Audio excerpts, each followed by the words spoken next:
ఇంకో ప్రాముఖ్యమైన అప్డేట్ అంటే ప్రపంచానంతా కూడా అబ్బురపరిచేటువంటి ఒక దాడిని ఇరాన్ రీసెంట్గా చేసింది.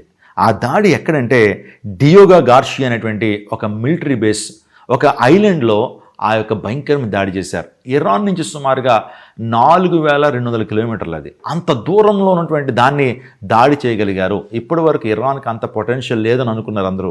అంత దూరంలో ఉన్నటువంటి వాటిని దాడి చేసేటువంటి ఆ మిజైల్స్ ఇరాన్ దగ్గర లేవనుకున్నారు. కానీ ఇప్పుడు ప్రపంచానికి అర్థమైపోయింది ఇరాన్ మిసైల్ రేంజ్ చాలా పెరిగిపోయింది. డియోగా గార్షియా అటాక్ అనేటువంటిది పరిస్థితులను టోటల్గా మార్చేసింది.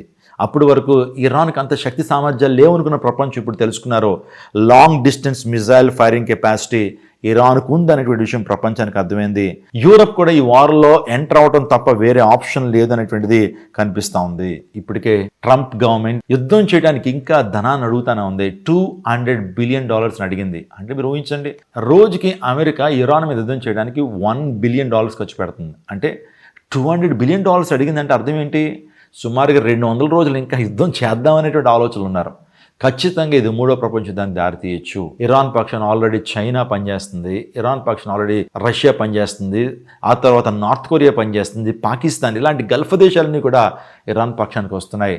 ఇజ్రాయెల్ మీదకి దాడులు చేయడానికి ముందుకు రాబోతున్నాయి. అందుని బట్టి మూడో ప్రపంచ యుద్ధానికి దారి తీయచ్చు. నేను చెప్పాను, బైబిల్ ప్రవచనం కూడా, బైబిల్ పండితులు కూడా చెప్తున్నారు స్ట్రైట్ ఆఫ్ హార్మూజ్ అనేటువంటిది మూడో ప్రపంచ యుద్ధానికి దారి తీయచ్చు అని మనం ముందు వీడియోలో మాట్లాడుకున్నాం. ఇప్పుడు ఆ యొక్క కార్యం నెరవేర్చబడతా ఉంది, ఆ ప్రకటన నెరవేర్చబడతా ఉంది. ట్రంప్ వాస్తవానికి ఇలాంటి డిమాండ్ చేస్తాడని, ఇలాంటి అల్టిమేట్ అని జారీ చేసి 48 అవర్స్లో క్లోజ్ చేయండి అని చెప్తాడని ఎవరు ఊహించలేదు.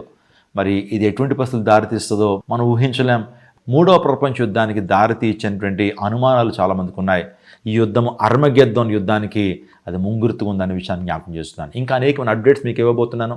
బైబిల్ లేఖనాల్లో రాయబడిన అనేకమైన మర్మాలు, బైబిల్ లేఖనాలు అనేక ప్రవచనాలు తదుపరి వీడియోలో మీకు ఇస్తాను. Stay tune. అందరూ కూడా ఈ ఛానల్కి స్టే ట్యూన్ అవ్వండి. ఇంకా ఈ ఛానల్ని సబ్స్క్రైబ్ చేసుకోకపోయినట్లయితే ఇప్పుడే సబ్స్క్రైబ్ చేసుకోండి, లైక్ చేయండి, మీ యొక్క కామెంట్స్ మాకు తెలియచేయండి. తద్వారా మీ అభిప్రాయాలు తెలుసుకుని కొన్ని వీడియోస్ చేయడానికి అవకాశం ఉంటుంది. దేవుడు మిమ్మును మీ కుటుంబాలను దీవించును గాక.